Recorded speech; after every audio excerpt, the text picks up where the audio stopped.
좋은 아침입니다. 12월 5일 보험 덕후 보타쿠의 보험 재테크 이슈 시작합니다. 지겹도록 반복되는 기사입니다. 건보 확대에 따른 건보 재정 문제, 오늘도 첫 기사를 가져와 봤고요. 그리고 한국인의 기대 수명이 관련 통계 작성 이후 처음으로 제자리 걸음을 했습니다. 이 기사 내용도 같이 한번 보도록 하겠습니다. 재테크 관련 기사로는 외국인 자금이 지속적으로 빠져나가는 문제에 대해서 한번 진단을 내려보고요. 그리고 증권사에서 판매하고 있는 특판 상품에 대해서 몇 가지 안내를 도와드리도록 하겠습니다. 마지막으로 그렇게 사랑받던 베트남 펀드가 꼴찌를 달리고 있다는 기사 내용 같이 전달해 드립니다.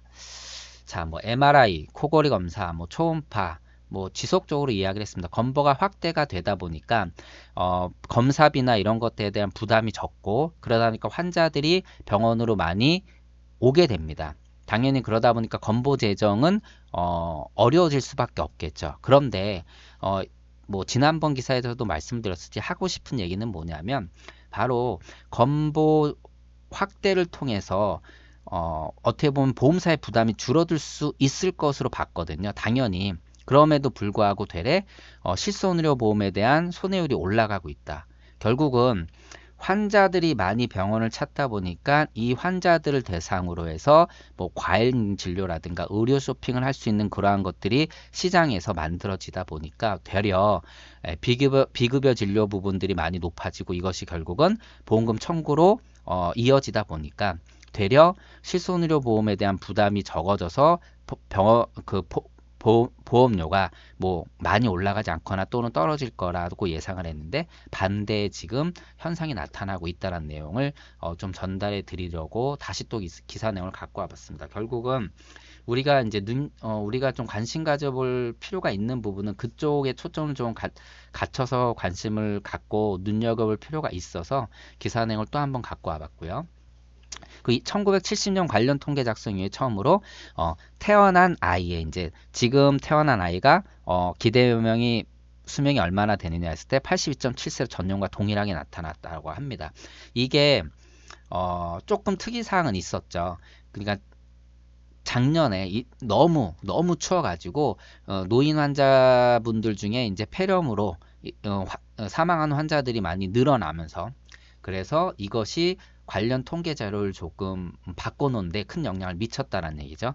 다 아시다시피 한국인의 3대 사망 원인 암, 그 다음에 심장, 그 다음에 뇌입니다. 그런데 이게 바뀌었죠. 작년에 바뀌었습니다. 1등 암, 2등이 심장, 3등이 뇌가 빠지고 3등에 뭐가 들어왔습니까? 폐렴이 들어왔다는 얘기죠. 근데 이것이 작년에 이런 한파로 인한 일시적인 현상이냐 아니면 좀 지속될 것으로 보이냐라고 우리가 판단한다면 저는 노인 인구가 급격하게 늘어나면서 점점 늘어나죠. 그러면서 이 폐렴에 대한 환자 수가 굉장히 늘어날 것으로 보이기 때문에 이러한 통계 자료가 바뀌지 않을 것이다라고 좀 예상을 해 봅니다. 그리고 사망률이 이제 제자리 걸음했다라는 건 다시 말씀드리면 과거처럼 사망 보장을 다루는 보험의 보험료가 지속적으로 떨어지지 않을 것이다라는 얘기죠. 기대 수명이 늘어나게 되면 손해율이 그러니까 사망률이 떨어지는 거고 사망률이 떨어지면 사망 관련한 담보의 위험보험료가 낮아지는 게 일반적인데 그런 거에 영향을 미칠 수 있기 때문에 이 기사를 좀 갖고 와봤고요. 그리고 몇 가지 눈여겨볼 기사는 일단 60세 기준으로 기대연명은 2년 정도 늘어났다고 합니다. 평균 25.2년 산다라고 하네요. 현재 60세인 한국인의 남은 수명이. 그런데 이게 남성보다 여성이 더 늘어나고 있다. 그래서 남성보다 여성이 더 오래 살죠. 그런데 이게 조금씩 줄고 있다라는 얘기죠. 두 번째 중요한 거는 뭐냐면 기대 수명은 늘고 있지만 건강 수명이 줄고 있다는 겁니다. 2012년에 65.7세에서 64.4세로 지금 줄었습니다. 자, 이게 왜 줄었냐? 핵심은 건강보험 보장성 강화를 통해 사람들이 검사를 빨리빨리 받으면서 조기에 질병을 진단하다 보니까 늘어난 거죠.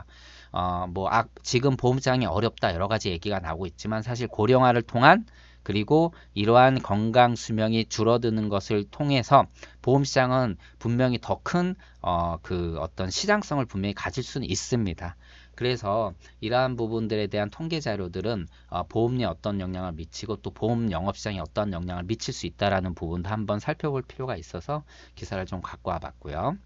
자, 재택 관련 기사 보도록 하겠습니다. 자, 뭐 다 아시다시피 최근에 외국인 자금이 엄청나게 빠졌습니다. 당연히 외국인 자금이 빠지다 보니까 증시도 굉장히 많이 떨어진 거죠.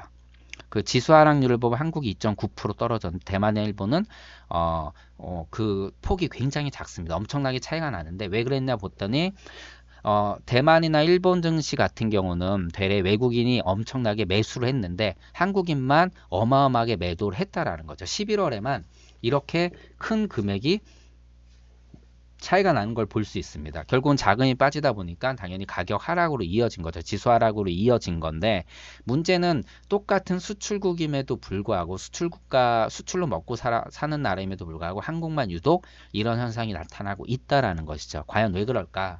뭐 대만 같은 경우는 되레 좀 반사이익을 본다. 미중 무역 분쟁에 대한 스몰 딜이 좀 예상돼서 좀 나아질 것으로 예상을 했지만 반대로 되레 이제 더 불확실성이 좀 커지고요. 또 트럼프가 뭐 대선 이후까지 마지노선을 밀어놓겠다라고 얘기하면서 불확실성이 커졌는데 그 불확실성이 똑같은 수출 주도형 중심 국가들한테 미칠 것이라고 봐야 되는데 그렇지 못하다라는 거. 결국은 한국에 대한 시장을 굉장히 좋지 않게 보고 있다라는 뭐 그러한 내용으로 보이고요. 글로벌 ETF에서도 한국만 소외되고 있다라는 그러한 같은 내용이고요. 그리고 외국인 앞서 말씀드린 엄청나게 팔고 있다. 지금 보시게 되면 11월 28일부터 해서 지속적으로 해서 거의 5조가 넘는 자금이 빠져나갔다라고 합니다. 결국은 이것이 주시장의 지수를 떨어뜨리는 역할을 했다라는 것이죠.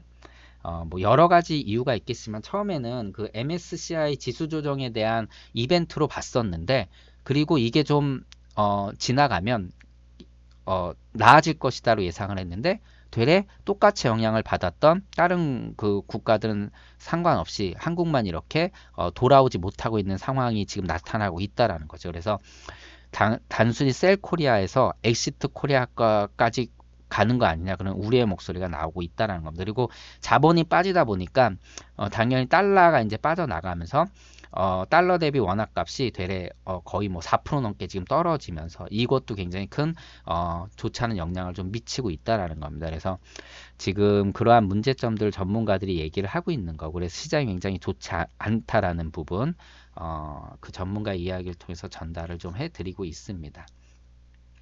그리고 뭐 이제 특판 예금인데요. NH투자증권은 3.5% 세전 3.5%짜리 종합자산관리 계좌죠. CMA 발행 어음을 30일까지 판매한다고 합니다. 가입한 돈 200만 원이고요. 3개월 만기가 적용된다고 하는데 이게 어떻게 가입하냐면 모바일 서비스인 나무에 새로 가입하는 고객 대상이라고 합니다. 그리고 키움증권에서는 뭐 5%짜리 특판 채권을 내놨었는데 이건 벌써 뭐 다 팔렸다는 얘기고요. 그리고 키움증권에서는 뭐 디즈니 애니메이션에서 겨울왕국 2가 요즘 인기를 끄니까 뭐 주식 그 선물하기 이벤트를 하고 있다. 그래서 여기서 뭐 당첨된 사람한테 주식을 또 하나 준다.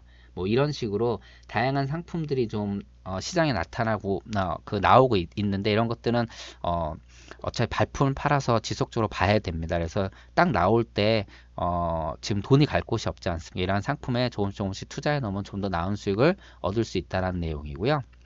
그리고 베트남 펀드, 뭐 베트남은 사실 뭐 여러 가지 이유가 있죠.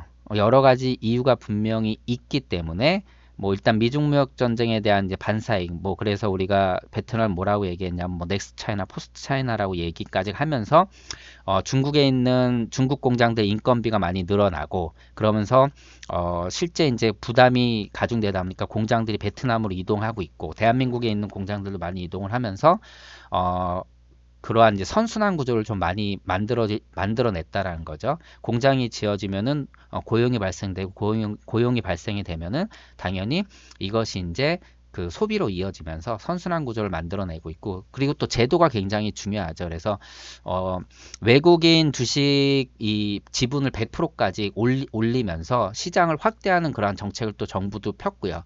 뭐 이런 식으로 계속하고 있고 실제 경제 성장률도 좋고 거기에다가 그 뭐죠? 그 기업들의 실제 이제 수익도 굉장히 좋게 나타나고 있었습니다.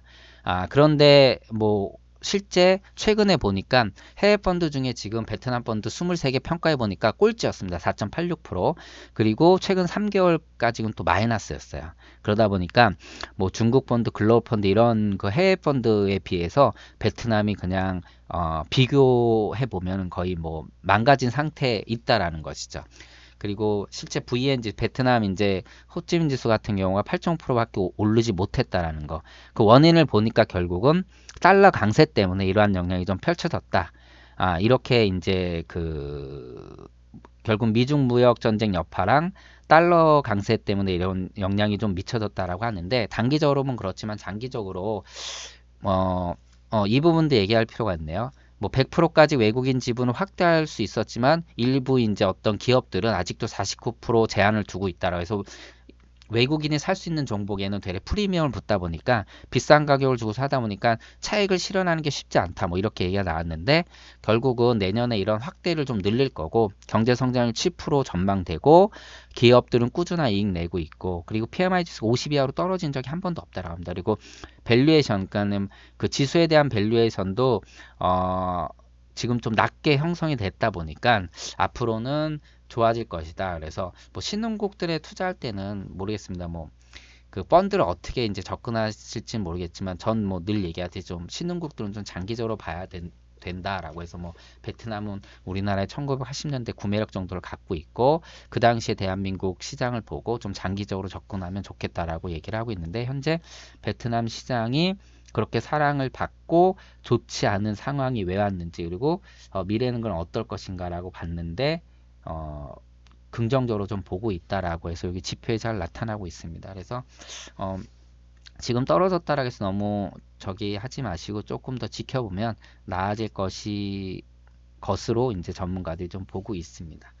자, 오늘 기사는 여기까지 하는 걸로 하고요. 어제보다 좋은 하루 되시기 바랍니다. 고맙습니다.